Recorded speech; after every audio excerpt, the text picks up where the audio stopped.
My in-laws announced at Thanksgiving they were reallocating the beach house my husband and I paid off to his brother. You two don't have kids yet. You don't need the space. I excused myself from the table, went to the bathroom, made 3 calls, came back and finished my meal. The next morning, a moving truck arrived, but it wasn't there for the brother. It was there for everything my husband and I had ever paid for, down to the kitchen tiles. My name is Ava. I'm 33 years old, and I'm a patrol officer with the NYPD's Financial Crimes Unit, which means, among other things, that I am professionally trained to stay calm in situations that would make most people come apart completely. I've talked down a man with a kitchen knife while his wife stood behind him shaking. I've delivered news that ends people's entire worlds. Composure stopped being a skill years ago. It became something closer to a bone structure. So when my mother-in-law looked down the length of her Thanksgiving table, the one I had set, with the napkins I'd brought from Brooklyn, the centerpiece I'd arranged at 6 in the morning before anyone else was awake, and announced in a voice usually reserved for mild weather observations that she and my father-in-law had decided to reallocate the beach house that my husband and I had spent 4 years paying off to his brother Shepard. Because we don't have kids yet and don't really need the space, I put down my fork, folded my napkin, excused myself politely, and went to the bathroom. I want to tell you what happened in that bathroom. And I want to tell you what happened the next morning, when a moving truck pulled up outside. But let me back up first. Eli grew up in a house in coastal Connecticut where love was distributed on a sliding scale, with the amounts varying significantly depending on who you were and what you'd recently accomplished. His parents, Walt and Lorraine, were not cruel people. I want to be clear about that, because this story is not about villains. Walt sold commercial real estate and coached youth soccer for a decade. Lorraine made extraordinary pies, kept an immaculate garden, and had a laugh that filled a room. By any external measure, lovely people. They also had 2 sons who occupied very different positions in the family architecture. Eli was the older one. The steady one. The one who got good grades without being asked, who fixed the gutters when Walt's back gave out, who called every Sunday and remembered to ask follow-up questions about things his mother had mentioned the week before. At 26, he sat down with his parents over coffee and walked them through a retirement savings plan because he'd quietly noticed the numbers weren't working. No fanfare. No expectation of acknowledgement. That was simply how Eli moved through the world, solving problems before they became crises, taking up only as much space as needed. Shepard was the younger one. Shepard was the son around which the household orbited. I don't say that to be cruel. I say it because it's accurate. Shepard was charming the way certain people are charming, like a golden retriever who has learned to open the refrigerator. You couldn't stay angry because he never meant harm, and he genuinely never noticed when harm had occurred. He dropped out of one college, launched 3 businesses that each lasted approximately 1 fiscal quarter, borrowed money from his parents enough times that Walt had a separate account he called his Shepard Fund. And yet, at every single family gathering, every Christmas, every Easter, Shepard was the one they talked about most, his new idea, his potential, the pivot he was planning. Walt would lean back and say, "That kid is going to figure it out," in the tone of a man watching a promising horse race. Eli had figured it out a decade ago. Nobody felt the need to discuss it. The examples accumulated the way small things do, each one too minor to mention alone. Devastating in accumulation. Shepard's 30th birthday. Lorraine reserved a private dining room, invited 20 people, ordered a custom cake. Eli's 33rd birthday, 6 weeks earlier that same year. A 4-minute phone call from Walt that ended with, "Your mother wants to know if you're coming for Easter." I watched Eli's face during that call. He was standing in our kitchen in Cobble Hill, and his expression did something small and practiced, an internal closing of a curtain, the kind you only develop if you've been doing it for years.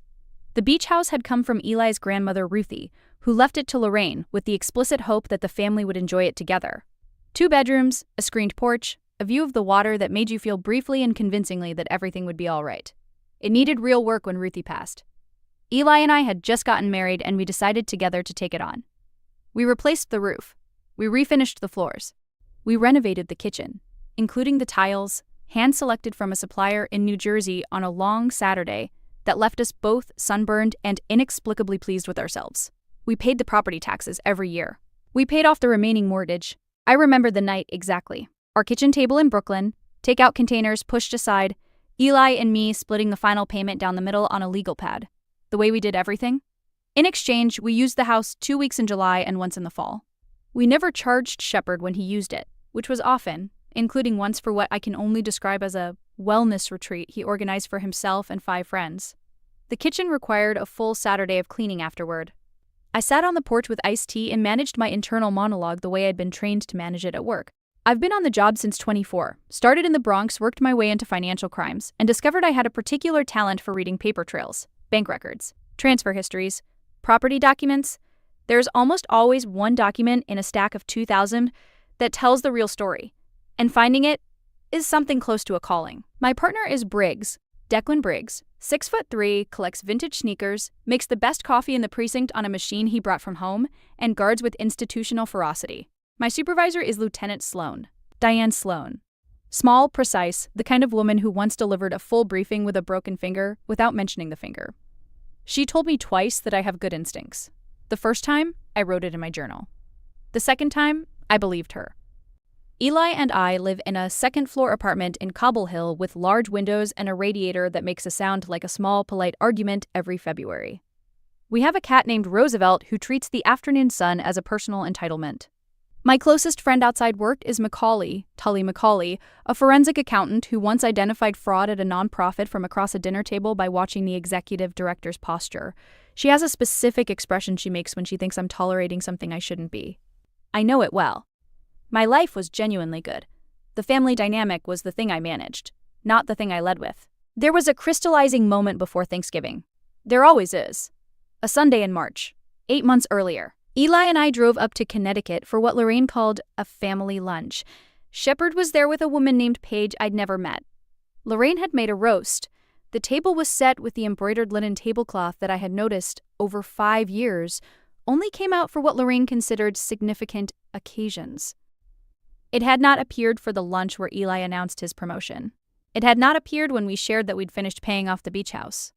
It had not appeared for my birthday lunch the previous year, at which I received a gift card in an envelope that still had the price sticker on it. The tablecloth was out because Paige was there. Because Shepard had brought someone home, and Walt and Lorraine were lighting flares. What happened during lunch was that Lorraine said, passing the rolls, "We're thinking of moving the beach house into the family property trust. Make everything cleaner." Eli said, "Sure, that makes sense." The man who had spent 4 years and significant earnings repairing a house from his own family said it and passed the butter. I kept my face still. I drove home mostly quiet. Eli squeezed my hand at a red light on the Merritt Parkway. I told myself it was fine. That was the first lie. Thanksgiving. I arrived Tuesday before the holiday, took 2 days off work specifically to help Lorraine prepare. I brought my own knives. I brought groceries, including a heritage turkey I'd ordered 4 weeks in advance from a farm upstate, because Lorraine had mentioned once, years ago, that she'd always wanted to try one. I hadn't told her I was ordering it. I had just shown up with it. That was how I operated in this family. Shepard arrived Thanksgiving morning, in time for coffee. The table seated 12. Walt at the head, Lorraine at the other end, Eli to my left, Shepard across from us with Paige. The meal went well. The turkey was the best thing on the table and everyone said so, and Lorraine accepted the compliment graciously, which I observed and chose to interpret charitably. It was after the main course, in that soft window between dinner and pie, that Walt cleared his throat. Lorraine and I have been thinking about the beach house situation. Eli looked up. Walt said they'd been talking with their estate attorney. New information, delivered casually as though mentioned before, and that given the family circumstances, it made sense to formalize the property arrangements. Shepard and Paige were, after all, getting serious. Walt actually used that phrase. Paige looked like she was trying to determine if she was included in this conversation or observing it from outside. I had some sympathy for her in that moment. Walt said, "We're thinking of reallocating the beach house to Shepard. You two don't have kids yet, and honestly, you don't need the space. Shepard could use a stable home base. Here's what I want you to understand about the next 10 seconds. In my work, I have been in situations where time slows and you become aware of every physical detail simultaneously. I was aware of Eli's fork, held still over his plate. I was aware of Lorraine adjusting her napkin. I was aware of Paige's hand moving toward Shepard's arm and then stopping. And I was aware of the exact dollar amount Eli and I had spent on that house. I keep receipts. It is not a personality quirk, it is a professional habit. I knew the number to the dollar, including the kitchen tiles I had driven to New Jersey to select because Lorraine had mentioned once that she liked a particular style. I said, "Excuse me for just a moment." I put my napkin down, pushed my chair back, walked to the bathroom down the hall, closed the door, turned on the faucet, because I understand acoustics and I know what carries through a house, and made 3 phone calls. The first was to a real estate attorney I knew professionally. who owed me a favor of the kind that means they pick up on a holiday. The second was to a moving company that offered emergency weekend scheduling. The third was to Eli's cell phone. He picked up after 2 rings. I said, "I need you to stay calm and finish your meal. I'll explain everything tonight." A pause. Then, "Okay, 8 years of marriage is its own language." I turned off the faucet, touched up my lipstick, walked back to the table, and finished my meal. I had a second piece of pie. It was good. Lorraine's pies always were. I said nothing more about the beach house. Neither did Eli. The morning after Thanksgiving, while Walt and Lorraine were still in their bedrooms, we'd stayed the night because we'd driven from Brooklyn, because that is the kind of detail that tells you everything about how a family operates. I sat on the edge of the guest bed and pulled up the county property records on my phone. The trust Lorraine had mentioned in March, filed 6 weeks after that lunch. Eli's name was not on it. My name was certainly not on it. The property had been transferred into a trust whose only named beneficiaries were Walt, Lorraine, and Shepard. Our money, our labor, our tiles. Legally, all of it had passed into a document we had never seen and never been asked to sign at a time when we were still making the payments. The final mortgage payment had been made in February. The trust had been filed in April. I sat with that for a while. Then I called the moving company and confirmed the Saturday morning time slot. The truck arrived at 8 o'clock. It was there for everything Eli and I had contributed over 4 years. The outdoor dining furniture, the bedroom dresser we'd refinished together, the living room rug, the curtains, the kitchen fixtures, and yes, the tiles. My attorney had been clear.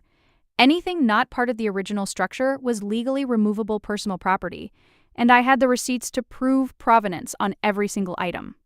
Walt came out in his bathrobe at 8:15. He stood on the driveway looking at the truck, then at me, with the expression of a man who had not anticipated this sequence of events. I said, "Good morning, Walt. We're picking up our property. I have the receipts if you'd like to go over them." He said nothing. He went back inside. It took 3 hours. I was very polite to the movers. Eli and I drove back to Brooklyn with the truck following us and talked for most of the afternoon. Not an easy conversation. Eli processes in long, slow cycles, incrementally, inevitably, and he needed space to move through it. I gave him the space. I laid out everything I'd found the way I would lay out a case. The trust documents, the filing dates, the timeline, not with emotion. With sequence. Here is what happened, here is when. Here's the documentation. He was quiet for a long time after I finished. Then, I knew. Not about the trust specifically, but I knew something. I told him I knew he knew. He said, "I thought if I just kept doing everything right." I said, "I know." He didn't finish the sentence. He didn't need to. We stopped calling. Both of us. It was an unusual experience for Eli, who had called every Sunday for his entire adult life. The first Sunday without a call, he made elaborate breakfast instead, the kind that takes an hour and uses 4 pans. Roosevelt supervised from the counter. I sat at the table and watched him cook, and the apartment was quiet in the specific way that quiet is when something heavy has finally been set down. Walt called on day 12. Lorraine on day 15. We watched their names appear and made the mutual decision, without discussing it, not to answer. Day 25, Shepard called Eli. Eli answered. Shepard said something had come up with the logistics of the beach house. Paige wanted to spend Christmas there, and there was a question about whether the property tax was current. The tax had been paid in February. By us. On a property since transferred into a trust that excluded us. Eli said, "We don't own that property anymore. You'll have to ask Mom and Dad." Then he hung up and stood in the kitchen for a moment, and I watched something realign in his face, something that had been held at a slight angle for decades clicking quietly into place. I didn't say anything. Some things are better left in the silence where they land. The weeks that followed were some of the best in recent memory. There is a version of yourself available on the other side of no longer spending energy on something that's been quietly taking it. I got to meet mine. At work, I closed 2 stalled cases in 1 month. Briggs noticed, which means he refilled my coffee without being asked and said solid week, which in his vocabulary is a standing ovation. Lieutenant Sloan called me in, sat across her immaculate desk and said, "You've been different this month. Sharper. I want to give you the Harmon file. A multi-year fraud case waiting for patience and instinct." She said this with her reading glasses pushed up on her forehead, and I filed it in the mental folder I keep for things I return to when I need reminding. I started seeing Dr. Leland in December. She had an office on the Upper West Side that smelled like cedar, a collection of succulents she clearly tended with great care, and reading glasses on a beaded chain she touched occasionally while listening. the way some people reach for a necklace when they're paying close attention. Third session, I walked through the whole thing. When I finished, Dr. Leland was quiet for a moment. Then, what you're describing isn't only a betrayal. It's a system that was working exactly as designed. You were the infrastructure. And infrastructure doesn't need acknowledgement. It just needs to function. I sat with that. The question isn't whether they valued you, she said. The question is whether you built your life to require their acknowledgement of that value. I thought about the Sunday calls, the heritage turkey, the tiles I'd driven to New Jersey to select for a house filed legally in someone else's name. All the ways Eli and I had arranged ourselves around people who had arranged themselves around a different center. I said, I think I've been doing maintenance on a relationship that was filed in someone else's name. She smiled, small, genuine. That's a very precise way to put it. A good therapeutic insight doesn't solve anything. It removes the confusion from the equation and leaves you with the actual situation, clear and workable. I didn't need Walt and Lorraine to understand what they'd done. I didn't need Shepard to apologize. I just needed to stop organizing my behavior around people who didn't organize theirs around me. Simple, not easy. Simple. Macaulay came over the second Friday in December with takeout, settled onto my couch and said, I've been waiting for this. I never said anything because it wasn't mine to say, but I've watched you manage that family for years the way you manage a case. Evidence, patience, strategy, and they have never once managed you like a person. I told her that was the most accurate thing anyone had said to me in months. She said, also the turkey thing. You drove upstate for a turkey, Ava. It was a very good turkey. Eli, for his part, went through his own version of this. Slower, quieter, more interior. He started running mornings along the waterfront. He called Ruthie's closest friend, a woman named Rosalind in her late 70s, who had known him since he was small. He came home from one of those calls and walked into the kitchen and said, Rosalind told me Ruthie specifically said, at a family dinner 6 years ago, that the house was meant for me, not the family generally. For me. He paused. Rosalind kept the card Ruthie wrote to accompany the original deed. She kept it because she thought it might matter someday. I said, do you want to think about what to do with that? He said, yes, I think I do. Walt called in late January. Not to apologize, to explain. I recognized the architecture from Eli's description. A person narrating events to cast themselves as reasonable. Walt said Lorraine had been worried about the taxes, that they'd thought Eli and I, given our situation, which apparently meant our lack of children and our apparent self-sufficiency, were in a position where the beach house was more financial asset than sentimental one. The attorney had made it seem clean. Eli read me the text he drafted in response. 3 sentences. I want to meet in person. There are things I need to say. I'll come to you. Tell me a date that works. I told him it was exactly right. The meeting happened at Walt and Lorraine's house on a Saturday in February. I drove us up from Brooklyn in the early morning, the city quiet behind us. Eli had a folder, I had a folder. Mine was thicker. Eli had been specific about that, and for once Walt and Lorraine complied without argument, which told me they understood something significant was coming. Eli started. Steady in a way I recognized as real personal effort, because I knew how much it cost him to speak plainly to his parents about something that mattered. He said, I want to walk you through what happened, because I think there's a version where you genuinely don't know the full picture, and I'd rather give you the chance to know it before I decide what to do next. He went through it. The years of payments. The roof. The floors. The mortgage payoff date. He had a clear spreadsheet. Not aggressive, just organized. And set it on the table without drama. Then, the trust was filed 2 months after we made the final mortgage payment. I found that out the morning after Thanksgiving. I'd like to know if you knew the timing when you made the announcement at dinner. Walt said, we talked to an attorney, Eli. It wasn't. Eli said, I'm not asking what the attorney said. I'm asking if you knew the timing. Silence. Lorraine said, we thought it was all family property anyway. I spoke for the first time. Lorraine, we have receipts for every item we contributed, including the kitchen fixtures. We also have a letter from Rosalind and a card in Ruthie's handwriting, indicating the house was intended specifically for Eli. I set the copy on the table. I mentioned that not as a threat, but because I think you should know what the actual record looks like. Lorraine looked at the card. She recognized the handwriting. Something crossed her face. Real, unguarded, not deflection. Her eyes stayed on it. Walt said, we made a mistake. Eli looked at him. Hands flat on the table. We made a mistake. With the timing, with how we handled it. I can see that. It was not everything. It did not cover the Sunday calls taken for granted, the promotions acknowledged in 3 words, while Shepard's schemes were discussed for hours, every time Eli had been present. And somehow beside the point. It was not a full reckoning with the shape of how they had raised 2 sons to occupy different amounts of space in the same house. But it was real. Walt, who communicated primarily through real estate metaphors and sports commentary, said we made a mistake with his hands flat on the table and his eyes on his son's face. That was not nothing, Lorraine cried. Quietly, without performance. A few tears she wiped quickly and didn't explain. She said, I didn't know the card existed. I thought I didn't know she'd written it down. I believed her. This is the part people don't expect me to say. But in my experience, most family damage is not orchestrated. It accumulates. 1,000 small assumptions that calcify over decades into something that looks deliberate from outside, but is, from inside, just the unexamined architecture of how a family taught itself to see. Before we left, I said, we're not here because we need you to fix this. We're here because you deserved the chance to know what happened. What comes next is up to you. We drove back to Brooklyn mostly quiet.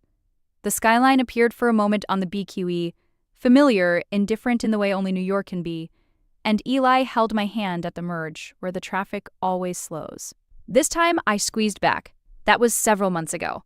The beach house is in a legal process I won't detail here, because it is still in motion, and because Rosalind is 78 years old and absolutely certain about what that card says. I have learned to trust the certainty of women her age who kept a piece of paper for 6 years because they thought it might matter someday. Walt has called Eli 3 times since February.